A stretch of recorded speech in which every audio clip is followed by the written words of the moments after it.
Hi everyone, I am Maggie Kennedy, and I'm here to talk to you about The Bluest, which is Toni Morrison's first ever novel, and I'm going to look at it through the critical race theory, which, according to Encyclopedia Britannica, is critical race theory is the view that race, instead of being biologically grounded and natural, is socially constructed, and that race, as a socially constructed concept, functions as a means to maintain the interest of the white population that constructed it. The reason why I chose to look at it through this theory in particular, it's because this book is just filled. It's literally overflowing with this theory. It's everywhere. So first of all, the book starts with Margarita. She's pretty much the one that's going to be guiding us throughout the entire story. So the way she is part of the theory, it's because she embraces her identity. She doesn't feel the need to fulfill a societal status. She's black and she's comfortable with that. In fact, she hates the idea of white supremacy from a very early age, and she doesn't understand why she needs to praise white culture. In fact, she gets a white doll quite early on, and she just destroys it. She absolutely hates the doll.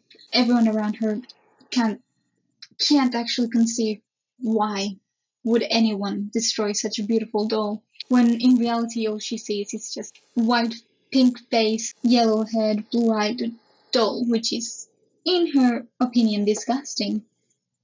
Really, this is just showing how, from a very early age, we've been pushing white supremacy to everyone, so we've only been representing one culture, one person, when there's actually many more.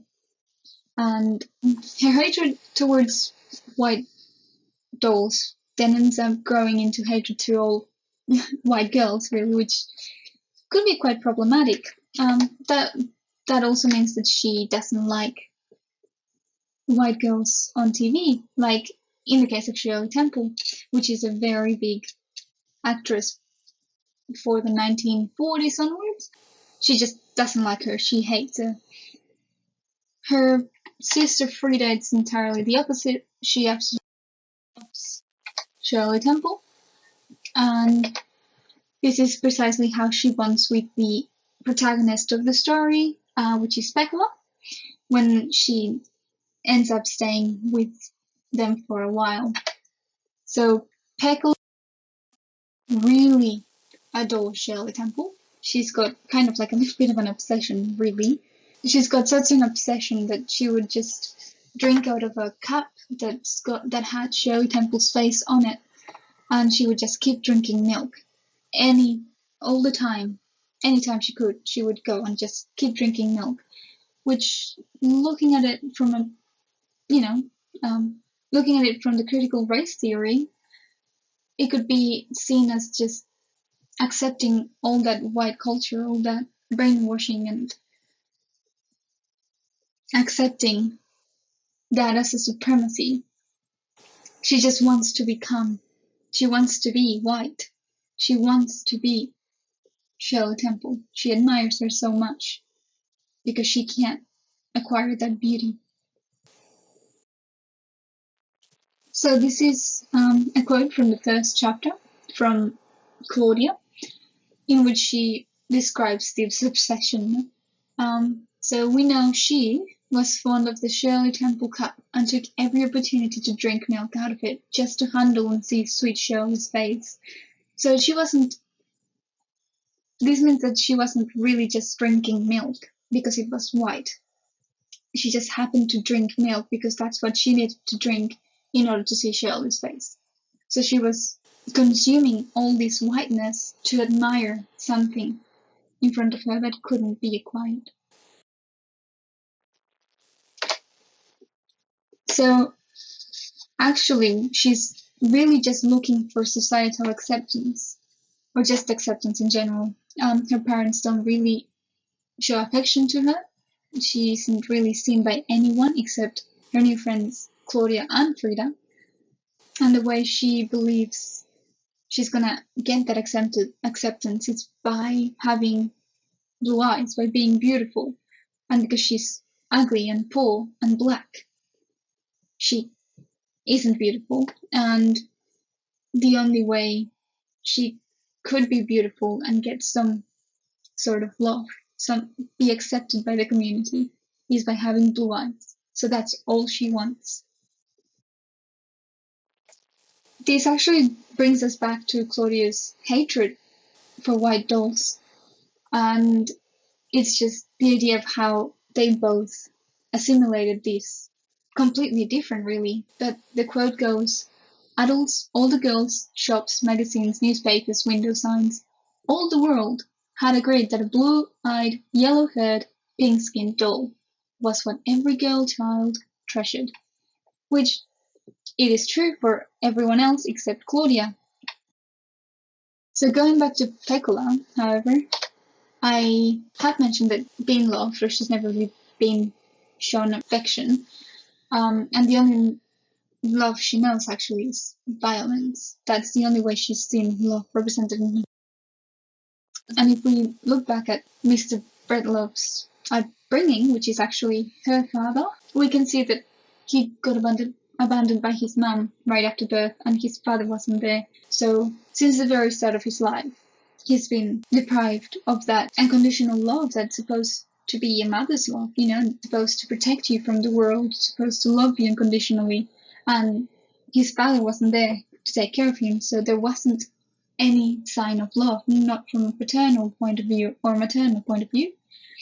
He did go with his aunt, but that is different because she told him stories about how her mom wasn't right and she was ill, and making his past seem something undesirable, something bad, ripping him away from his roots. Soon after, in his teenage years, he did fall in love with a girl, and unfortunately, that didn't end up great either because they were just having a great time, great evening. They got interrupted by a group of men, white men, and they became a spectacle to them.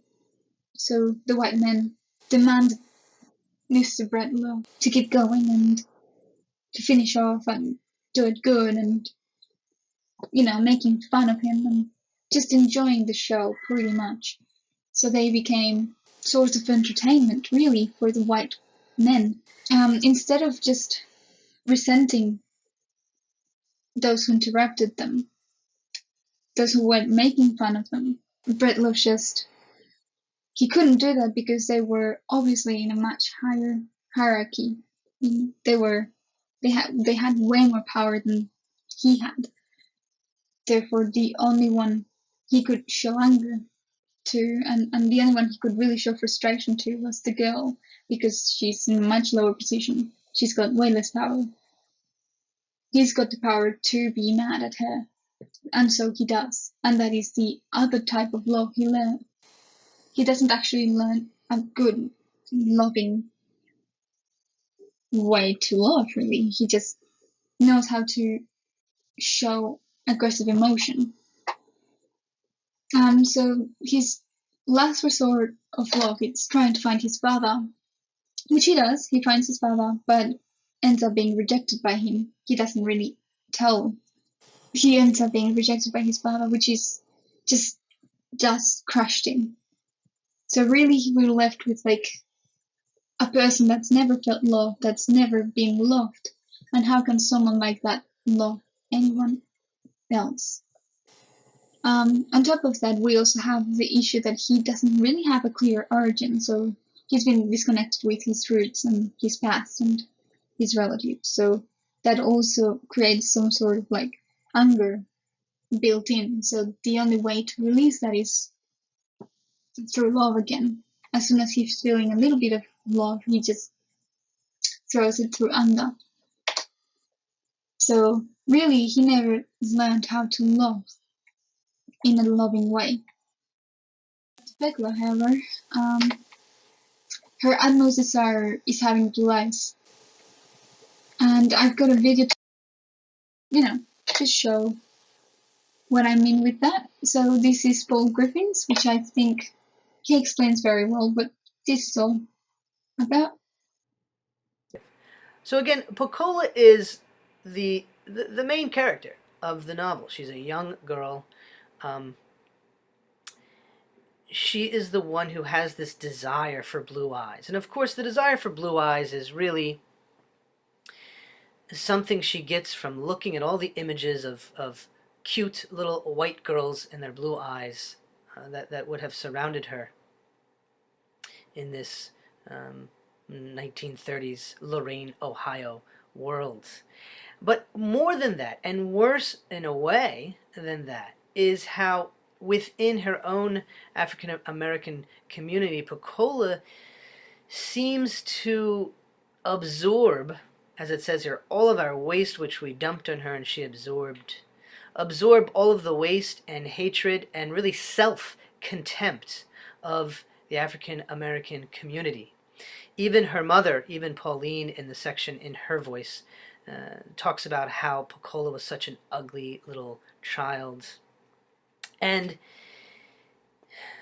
this is the weight that Pocola carries around, and worse, this is the role that she plays in her community. So I'm going to read this long quote on 205. It begins with, "All of our waste, which we dumped on her and which she absorbed, and all of our beauty, which was hers first, and which she gave to us. All of us, all who knew her, felt so wholesome after we cleaned ourselves on her. We were so beautiful when we stood astride her ugliness. Her simplicity decorated us, her guilt sanctified us. Her pain made us glow with health, her awkwardness made us think we had a sense of humor. Her inarticulateness made us believe we were eloquent. Her poverty kept us generous. Even her waking dreams we used to silence our own nightmares. And she let us, and thereby deserved our contempt. We honed our egos on her, padded our characters with her frailty, and yawned in the fantasy of our strength." Pocola here is the product of racial oppression. She is the embodiment of a kind of excess blackness, a kind of blackness that even her own community negates. And again, all of this self-contempt, I think Morrison is telling us, is the product of ubiquitous racial oppression. So certainly a close analysis of Pocola and her role, not only as the girl who wants blue eyes, which of course is the title of the book, and so fairly obvious, but her role as the pole that must absorb all of this hatred and ugliness would make for a terrific investigation in your paper. I think he explains it very well, really. In my opinion. So the character in particular, and specifically the character that we're talking about, is Soaphead, which his actual name is Elway Whitcomb, which the way she finishes this chapter, which is pretty much the end of the book, really beautiful. Peccola comes running to him and asks for blue eyes. She's in desperate need for them, and promised her that she would have blue eyes if she ran an errand for him, which he did, and then proceeded to write this beautifully written letter to God, in which he states, I have caused a miracle. I gave her the eyes. I gave her the blue, two blue eyes, gobbled blue, a streak right out of your own blue heaven. No one else will see her blue eyes, but she will, and she will live happily ever after. I have found it meet and right so to do so. And I just thought it was a beautiful way to just end this story. But yeah, that was pretty much me done. Thank you.